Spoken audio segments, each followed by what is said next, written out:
നമസ്കാരം. രാഷ്ട്രീയം രാഷ്ട്രീയമാണ്, ബ്യൂറോക്രസിയാണ്. കേരള രാഷ്ട്രീയത്തിൽ ബ്യൂറോക്രസിയിൽ നിന്ന് വന്നിട്ടുള്ളവർ, അല്ലെങ്കിൽ സാഹിത്യരംഗത്ത് വന്നിട്ടുള്ളവർ, സാംസ്കാരിക രംഗത്ത് നിന്ന് വന്നിട്ടുള്ളവർ എല്ലാവരും തികഞ്ഞ പരാജയമായിട്ടുണ്ട്. ഒരു ടേൺ, മാക്സിമം 2 ടേൺ അവർ തിളങ്ങും. 10 വർഷം മാക്സിമം തിളങ്ങും. അതിനിടയിൽ കൊഴിഞ്ഞു വീണു പോകും. കാരണം അതിവൈകാരികമായി അവർ പ്രശ്നങ്ങളെ കാണും. രാഷ്ട്രീയ രംഗത്തിൻ്റെ ഒരു കുഴപ്പമെന്ന് വെച്ചാൽ അവിടെ അതൊരു വേറൊരു കളമാണ്. അത് വേറൊരു ബോഡി ലാംഗ്വേജാണ്. വേറൊരു സ്പിരിറ്റ് ഉണ്ടായിരിക്കണം അവിടെ പ്രവർത്തിക്കാൻ. അത് വേറൊരു തലമാണ്. അപ്പോൾ അവിടെ പ്രവർത്തിക്കണമെങ്കിൽ വലിയ മെയ്വഴക്കം ആവശ്യമുണ്ട്. രാഷ്ട്രീയത്തിലേക്ക് ഒന്നും രണ്ടല്ല, രണ്ടും രണ്ടും നാലുമല്ല, അത് ഒരു ഇമ്മിണി വലിയൊന്നുമല്ല, അത് വേറെയാണ് കഥ. ഇത് മനസ്സിലാക്കാതെ വീണ്ടും വീണ്ടും വീണ്ടും ചെന്ന് കുഴികളിൽ ചാടുകയാണ് ശ്രീലേഖ IPS. ഇപ്പോൾ അവർ IPS ഇല്ല പേരിൻ്റെ കൂടെ, എന്നാലും ശ്രീലേഖ പഴയ DGP റാങ്ക് വരെ എത്തിയ വനിതയാണ്. തിരുവനന്തപുരത്ത് ശാസ്തമംഗലം വാർഡിൽ നിന്ന് കോർപ്പറേഷനിലേക്ക് ജയിച്ചു. തിരുവനന്തപുരത്ത് മേയറാകുമെന്ന് പറഞ്ഞ് വലിയ ഹൈപ്പ് ഉണ്ടായിരുന്നു. മേയറാക്കിയില്ല. അതിൻ്റെ ചില അസ്വസ്ഥതകളും അസ്വാരസ്യങ്ങളൊക്കെ അവർ പ്രകടിപ്പിച്ചു. അങ്ങനെയല്ല എന്ന് പറഞ്ഞെങ്കിലും മലയാളിക്ക്, അരിയാഹാരം കഴിക്കുന്ന മലയാളിക്ക് അത് മനസ്സിലായി, അവർക്ക് ദുഃഖമുണ്ടെന്ന്. അതവിടെ നിൽക്കട്ടെ, അതൊരു വ്യക്തിപരമായി ദുഃഖമുണ്ടാകാം.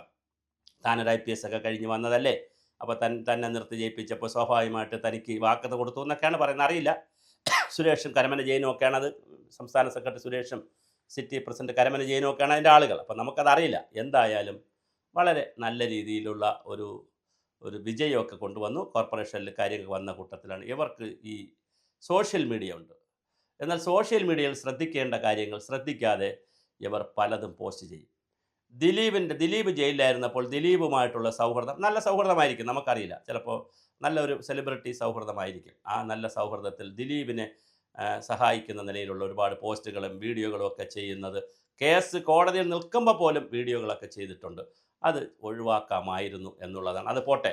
അത് കഴിഞ്ഞതിന് ശേഷം ഇപ്പോൾ അവർ ചെയ്തിട്ടുള്ള വീഡിയോകളിൽ പോക്സോ കേസിൽപ്പെട്ട അതിജീവിതകളുടെ പേര് പുറത്തു വരത്തക്ക രീതിയിലുള്ള FIRും മറ്റു കാര്യങ്ങളും കാണിച്ചിരിക്കുന്നു. അത് അതീവ ഗുരുതരമായ ഒരു പ്രശ്നമാണെന്ന് പറഞ്ഞുകൊണ്ട് അവർക്കെതിരെ മ്യൂസിയം പോലീസ് കേസ് ചാർജ് ചെയ്തിട്ടുണ്ട്. ഇനി മറ്റൊരു പ്രധാനപ്പെട്ട കാര്യം, അവരെ വട്ടിയൂർക്കാവ് മണ്ഡലത്തിൽ മത്സരിപ്പിക്കാനുള്ള സ്ഥാനാർത്ഥി ലിസ്റ്റിൽ നിരവധി പേരുകൾ, 2-3 പേരുള്ളതിൽ ഒരു പേര് ശ്രീലേഖ IPSൻ്റെ കൂടെയാണ്. മറ്റൊരു പേര് കൃഷ്ണകുമാർ. ഇങ്ങനെ പല പേരുകളും ഉള്ളതിലൊരു പേരാണ് വട്ടിയൂർക്കാവ് വലിയ മത്സരം കാഴ്ചവെക്കാൻ പറ്റുന്ന സ്ഥലമാണ്. മുരളീധരനും പ്രശാന്തുമൊക്കെയാണ് മത്സരിക്കുന്നത്. അങ്ങനെയാണെങ്കിൽ K മുരളീധരൻ കോൺഗ്രസിനും VK പ്രശാന്ത് CPMനും വേണ്ടി മത്സരിക്കുകയാണെങ്കിൽ പ്രശാന്തിൻ്റെ 3ാം ടേമാണ്. മുരളീധരൻ നേരത്തെ അവിടെ MLA ആയിരുന്നു. അപ്പോൾ തീർച്ചയായും വലിയ മത്സരം നടക്കുന്നതിനിടയിൽ ശ്രീലേഖ കൂടി ചെന്നാൽ അതിൻ്റെ ഹൈപ്പിലേക്ക് മത്സരം പോകും. ആ നിലയിലേക്കൊക്കെ ഉള്ള ഒരു മണ്ഡലത്തിൽ നിൽക്കാൻ സാധ്യതയുള്ളൊരു സ്ഥാനാർത്ഥി വെറുതെ പോക്സോ കേസുമായി ബന്ധപ്പെടുത്തിയിട്ടുള്ള അതിജീവിതമാരുടെ പേര് പുറത്ത് പറഞ്ഞു, അല്ലെങ്കിൽ അവരുടെ ഐഡൻറ്റിറ്റി പുറത്ത് വിട്ടു എന്ന് പറഞ്ഞുകൊണ്ട് ചാനൽ വഴി, യൂട്യൂബ് വഴി പുറത്ത് വിട്ടു, ഫേസ്ബുക്ക് വഴി പുറത്ത് വിട്ടു എന്നൊക്കെ പറഞ്ഞുകൊണ്ട് അവർക്കെതിരെ ഇപ്പോൾ കേസ് വന്നിരിക്കുന്നു. ഒന്നുകിൽ പക്വതയുടെ 65 വയസ്സായെന്ന് പറയുന്നു. 65 വയസ്സിൻ്റെ പക്വതയില്ല, അല്ലെങ്കിൽ രാഷ്ട്രീയം അമ്പേ പരാജയമാണ്. രാഷ്ട്രീയത്തിൻ്റെ ബാലപാഠം അറിയില്ല. അതുകൊണ്ട് ശ്രീലേഖ IPS ചെയ്യേണ്ടത് യൂട്യൂബും ഈ റീലും പരിപാടികളെല്ലാം മതിയാക്കി നിങ്ങൾ BJPയുടെ സംസ്ഥാന വൈസ് പ്രസിഡൻ്റാണ്. അതുകൊണ്ട് തിരുവനന്തപുരം മാത്രമല്ല നിങ്ങളുടെ പ്രവർത്തന മണ്ഡലം, കേരളം മുഴുവനാണ്. കേരളത്തിൽ മുഴുവൻ പോയി നിങ്ങൾക്ക് BJPക്ക് ആളെ കൂട്ടാനും, BJPക്ക് വേണ്ടി പ്രസംഗിക്കാനും, BJPക്ക് വേണ്ടി വനിതാ വിഭാഗത്തിലുള്ള കാര്യങ്ങൾ, ഒരുപാട് കാര്യങ്ങൾ ചെയ്യാൻ, വികസന രംഗത്ത്, വനിതാ വിഭാഗ രംഗത്തൊക്കെ ഒരുപാട് കാര്യങ്ങൾ ചെയ്യാനുള്ള സാധ്യതയുള്ളൊരു വനിതയാണ് താങ്കൾ അതിലേക്ക് കോൺസെൻട്രേറ്റ് ചെയ്യണം. വൈസ് പ്രസിഡൻ്റായി ഉയരണം. അതുപോലെ തന്നെ കൗൺസിലർ എന്ന് പറയുന്നത് അവിടെ നിന്നോട്ടെ. എന്തായാലും 5 വർഷത്തേക്ക് VV രാജേഷ് മേയർ ആയതുകൊണ്ട് മറ്റൊന്നും നടക്കില്ലല്ലോ. അതുകൊണ്ട് അസംബ്ലി മത്സരിക്കുകയാണെങ്കിൽ ഓക്കെ, അല്ലെങ്കിൽ താങ്കൾ കേരളത്തിലാകെ വൈസ് പ്രസിഡന്റ് എന്നുള്ള നിലയിൽ പ്രവർത്തിച്ച് ഉയരാൻ നോക്കുകയും ആ നിലയിൽ BJPക്ക് സംഘപരിവാറിനുമൊക്കെ വോട്ട് കൂട്ടി കൊടുക്കാനുള്ള പ്രവർത്തനങ്ങൾ ചെയ്തു പോവുക. സ്വാഭാവികമായിട്ട് 5 വർഷം കഴിയുമ്പോൾ നിങ്ങൾക്ക് 70 വയസ്സാകും. നിങ്ങളെ ഗവർണറായിട്ടൊക്കെ പരിഗണിക്കാൻ പറ്റിയിട്ടുള്ള കാൻഡിഡേറ്റാണ്. തീർച്ചയായിട്ടും BJP തന്നെയാണ് വീണ്ടും വരികയാണെങ്കിൽ ഇന്ത്യയിൽ എവിടെയെങ്കിലും നിങ്ങൾക്ക് ഗവർണറായി നിങ്ങളെ പരിഗണിക്കാൻ പറ്റും. അപ്പോൾ ഒത്തിരി സാധ്യതകളുള്ള ഒരു ഫ്യൂച്ചറുണ്ട്.